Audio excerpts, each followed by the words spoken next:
திருச்சிற்றம்பலம். தென்னாடுடைய சிவனே போற்றி, என் நாட்டவர்க்கும் இறைவா போற்றி, ஏகம்பத்துரையந்தாய் போற்றி, பாகம் பெண்ணுருவானாய் போற்றி. கந்த புராணம் ஒரு கந்தரநபதி பாடல். முருகன் குமரன் குகன் என்று மொழிந்து ஒருகும் செயல் தந்துணர் என்றருள்வாய்.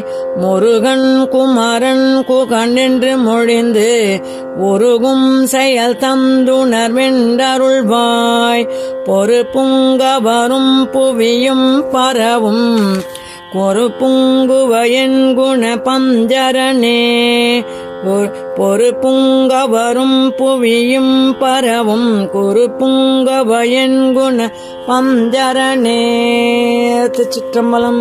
கச்சியப்ப சிவாச்சாரியார் அருளிய கந்த புராணத்தில் 15வது நவவீரர்கள் தோன்றினர்.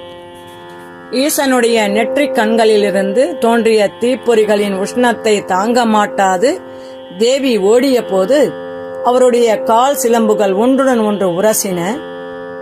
அப்போது அவற்றிலிருந்து 9 மணிகள் வெடித்து சிதறின. தரையிலே உருண்ட அம்மணிகள் ஒளியிலே பிரகாசித்த போது ஓடிச் செல்லும் தேவியின் திருவுருவம் அவற்றிலே தெரிந்தது. அதை கண்ட ஈசன் அந்த 9 உருவங்களை பார்த்து அன்புடன் வா என அழைத்தனர். உடனே ஒவ்வொரு மணியில் இருந்த ஒரு சக்தி தோன்றினாள். அவ்வாறு தோன்றிய 9 பேரும் இறைவனை நெருங்கி வணங்கினார்கள். அவர்கள் அனைவரும் இறைவனை அடைய வேண்டும் என்று விருப்பம் கொண்டிருந்தனர்.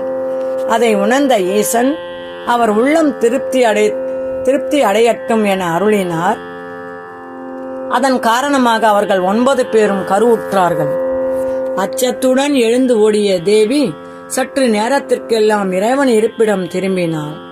அங்கு நிகழ்ந்த சம்பவங்களை அறிந்தபோது அவள் மிகவும் வேதனையுற்றாள். ஈசன் தம் மூலம் குமாரனை கருத்தரிக்க செய்யாததற்கு தேவர்களே காரணம் என்று உணர்ந்ததும் அவர்கள் மீது கோபம் எழுந்தது. தேவர்கள் தங்கள் மனைவியரிடத்தில் புத்திரர்களை பெறாது போகட்டும் என சபித்தாள். ஈசன் சன்னிதானத்தில் இருக்கும் நவசக்திகளை பார்த்தால் அவர்கள் தேவியின் திருவடிவத்தோடு தோன்றினாலும் கருவுற்றிருந்தபடியால் தேவிக்கு மாறுபட்டு காணப்பட்டார்கள். அவர்கள் மீது இறைவியின் கோபம் பாய்ந்தது. என்னை போன்று தோற்றம் கொண்டிருந்தாலும் என்னிலும் மாறுபட்டு கருவுடன் இருப்பதால் நீங்கள் நெடுங்காலம் இச்சூளுடன் வருந்துவீர்களாக என்று அவர்களையும் சபித்தாள்.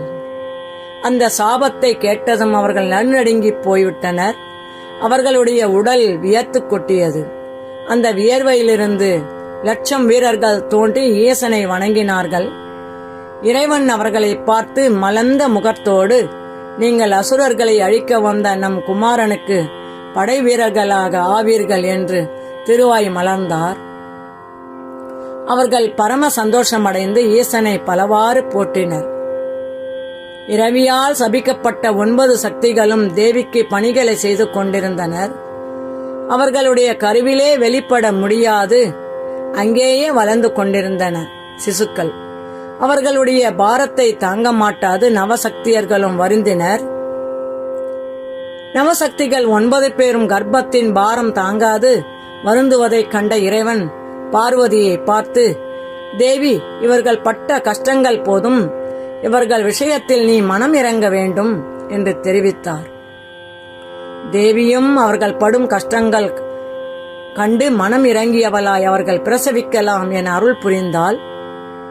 தேவியின் அருளால் 9 பேரும் நவ வீரர்களை பெற்றெடுத்தனர்.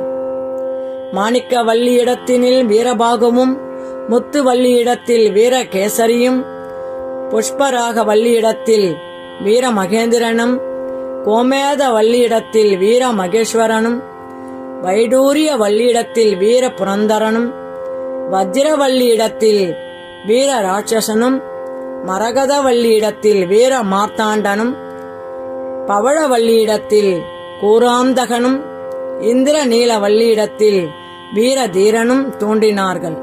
முன்னர் நந்தி தேவர் பூமியில் அவதரித்தார் போல் அவர்கள் தங்கள் தாய்மாருடைய நிறம் கொண்டு பொன்னாடை அணிந்தவர்களாய் பல நாட்கள் வளர்ந்து அவயங்களை உடையவர்களாய் பிரம்மனைப் போல நாபியின் வாசு வழிய தோன்றினார்கள்.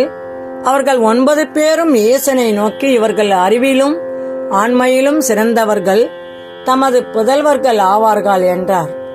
தேவியும் அவர்களுக்கு அருள் புரிந்தாள். பின்னர் ஈசன் அவர்களை அழைத்து ஒவ்வொருவருக்கும் பிரகாசிக்கும் வாளாயுதத்தை கொடுத்து, குமாரர்களே, இங்குள்ள 1,00,000 வீரர்களோடு உங்களுக்கு தலைவனாக விளங்கும் ஆறுமுகனை விட்டு நீங்காது அவனுக்கு பணி செய்து வருவீர்களாக என்றார். நவ வீரர்களும் ஈசனை பணிந்து ஆசி பெற்று வீரர்களுடன் ஆறுமுகப் பெருமான் இருப்பிடம் சென்று அவருடைய பணிகளை சிரத்தையுடன் கவனித்து வரலாயினர்.